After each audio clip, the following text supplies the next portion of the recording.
si Princess Castro at narito ang mga napapanahong balita.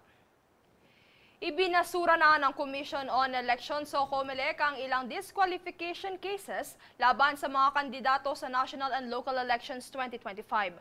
Kabilang dito sina outcoming AXIS Representative at incoming Senator Erwin Tulfo at ang bagong henerasyon party list. Sa 25 pages decision, ibinasura ng Second Division ang disqualification case na inihain ng Toto Kosing and Graft Free Philippines Foundation Incorporated laban kay Tulfo dahil sa napagsilbihan na nito ang kanyang sintensya sa moral turpitude na ugat sa US citizenship nito. Habang sa panig naman ng BH Party List, bigong magsumite ng mga kaukulang dokumento ang petitioner na susuporta sa kanyang petisyon laban sa unang nominado na si Robert Gerard Lopez Nazal Jr. at fifth nominee Maria Edita Tan Alcantara.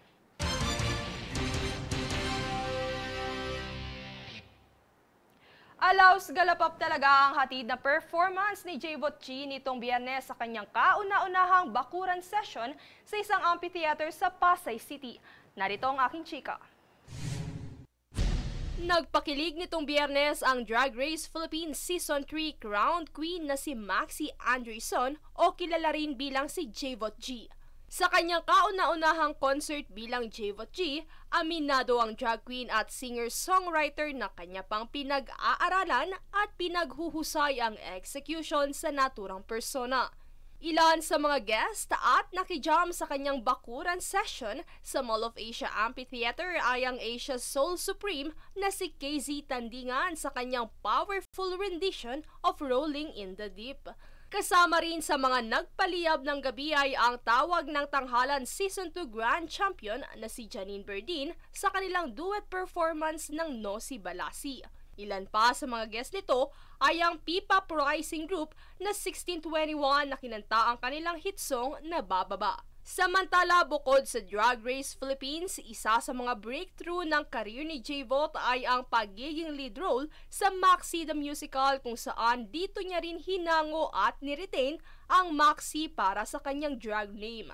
Una na rin siyang nakilala at nag-viral sa kanyang naging pagsali at performance sa isang show ni Willie Revillame noong siya ay bata pa lamang. Higit sa kanyang talento ay hinangaan din si Jayvot dahil sa pagiging mapagmahal na anak at kuya sa kanyang 5 kapatid. Inspirasyon din sa maraming fans at LGBTQIA+ community ang suporta at pagmamahal na kanyang natatanggap mula sa kanyang pamilya kung saan isa sa proud and loud sa kanyang achievement ay ang kanyang ama.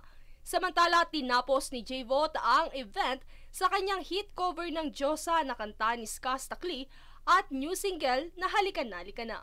Princess Castro nag-uulat para sa Golden Nation Network.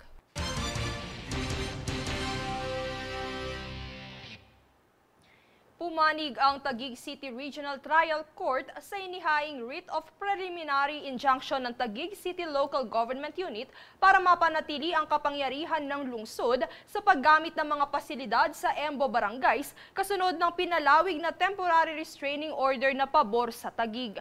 Napapaloob sa desisyon na pinagbabawalan nito ang Makati LGU, gayon din na makinatawan nito na ma-access sa mga pampublikong gusali at pasilidad sa Embo. Kabilang dito ang mga health center, covered court, daycare centers at iba pang pangunahing pangangailangan.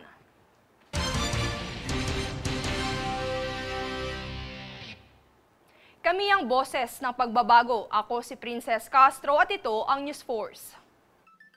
Sa ulo ng mga balita, DepEd pinabulaan ang magkakaroon ng grade 13 sa school year 2025 to 2026. Coin deposit machines ititigil na sa Hunyo. Pasapote ni dating presidential spokesperson Roque pinapakansela ng DOJ. PBBM pinag-utos ang courtesy resignation sa mga opisyal ng gobyerno. Emerson Obiena, nauwi ang gintong medalya sa World Masters Games 2025. At Pinoy actors Dolly De Leon at Jonjon Briones, kabilang sa cast ng Avatar The Last Airbender. Batas at pantay na balita. komprehensibong ulat para sa pulso ng masa. Ito ang News Force.